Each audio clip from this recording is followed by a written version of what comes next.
हमारे द्वारा शिकायत की गई है। दरअसल बहराइच नगर पालिका परिषद में बहुत ज्यादा भ्रष्टाचार व्याप्त है। स्थिति दिन प्रतिदिन बद से बदतर होती जा रही है। आप ये समझ लीजिए कि पैसे खर्च करने की जल्दबाजी में ईओ महोदया ये भी नहीं समझ पा रही कि मैं लोक निर्माण विभाग की सड़कों को बना रही हूँ या जिला पंचायत की सड़कों को बना रही हूँ। दूसरे विभागों की सड़कों को बना करके और लूट मचा रखी है, बंदर बाट किया जा रहा है, उसमें भ्रष्टाचार किया जा रहा है। ये पूरा का पूरा विभाग आकंठ भ्रष्टाचार में डूबा हुआ है।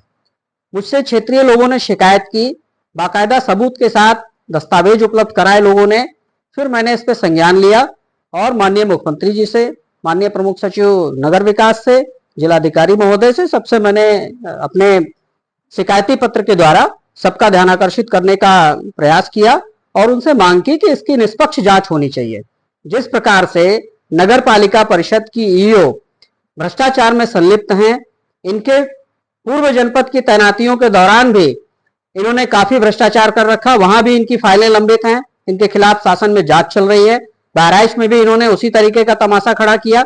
और यहाँ मतलब एक व्यक्ति होता है कि एक विभाग को छोड़ देता है, किसी चीज को नहीं छोड़ रही है। यहां तक कि मुख्यमंत्री जी का जो ड्रीम प्रोजेक्ट है यानी गौशाला की स्थिति इतनी दयनीय है कि आप जाकर देखिए, गौशाला में ना राशन है, ना खाने पीने का गायों के चारा है, ना कोई सामान है, ना देखभाल करने वाला है, ना उनके पीने की व्यवस्था समुचित तरीके से है। एक एक्स्ट्रा जेसीबी लगी रहती है गड्ढा खोदने की कि कब गाय मरे और उस गड्ढे में उसको पाट दिया जाए। कितनी आह मिल रही है, कितना उन गायों का कितना शोषण हो रहा है, उनको कितनी क्या नाम है मानसिक और शारीरिक वेदना मिल रही है जिस प्रकार से वहां पे पल रही हैं। ऐसी सिचुएशन में हमने मांग की है कि इन सब चीजों की जांच कराई जाए।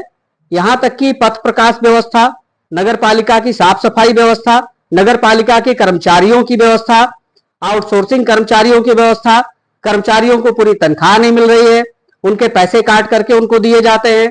जबकि इतना बड़ा आंदोलन अभी नोएडा में हुआ, मजदूरों के द्वारा किया गया, मुख्यमंत्री जी ने स्वयं इस विषय पर संज्ञान लिया और वहां कमेटी बनाई गई कि सभी मजदूरों को उचित श्रम मिले। यहाँ पर कागज पे कुछ लिखाया जाता है और उनके हाथ में सैलरी कुछ दी जाती है। इसी तरीके से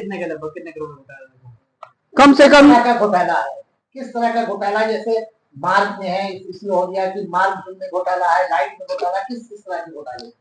मार्ग का घोटाला है, सड़क निर्माण का घोटाला है, आरसीसी निर्माण में घोटाला है, इनके द्वारा लगाए हुए इंटरलॉकिंग ईंटों के मार्ग में घोटाला है। किसी भी मार्ग में इन्होंने नीचे बोल्डर नहीं बिछाया, नीचे का मोरंग, नीचे का सीमेंट। एक बार टेक्निकल एडवाइजरी कमेटी के द्वारा जांच कराया जाए तो इनके निर्माण कार्यों की सत्यता स्वयं परिभाषित हो जाएगी कि इन्होंने क्या किया है। पीडब्ल्यूडी की सड़क पे इन्होंने अपनी सड़क बना दी और उसका पैसा निकाल लिया, जबकि वो सड़क नियमतः पीडब्ल्यूडी को बनाना चाहिए। बहुत बड़ी वित्तीय अनियमितता है। इन्होंने जिला पंचायत की सड़क पे अपनी सड़क बना दी, उस पर भी इन्होंने पैसा निकाल लिया और जिसमें 40% 50% का कमीशन लेकर के ठेकेदारों को काम बांटा जाता है।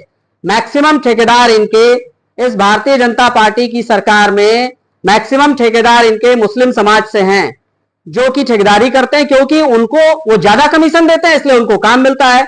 और हिंदू समाज के ठेकेदार बेचारे पड़े रह जाते हैं, उनको काम ही नहीं मिलता।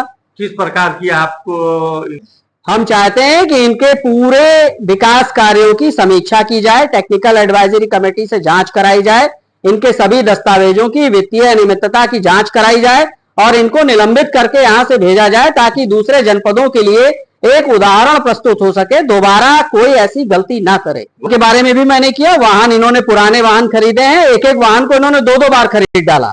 उन वाहनों के मेंटेनेंस के नाम पे एक गैराज बना रखा है जिसमें 10 लाख रुपए महीने का इनके द्वारा बिल का भुगतान किया जाता है और वो किसके पास जाता है, कहां जाता है, इसका ईश्वर ही माने। वाहन का कोई, किसी भी वाहन के इनके रजिस्ट्रेशन नहीं है, किसी वाहन का इनका रोड टैक्स नहीं जमा है, किसी वाहन का इनका कोई भी फिटनेस नहीं है। एक बार आरटीओ विभाग को भी संज्ञान लेना चाहिए।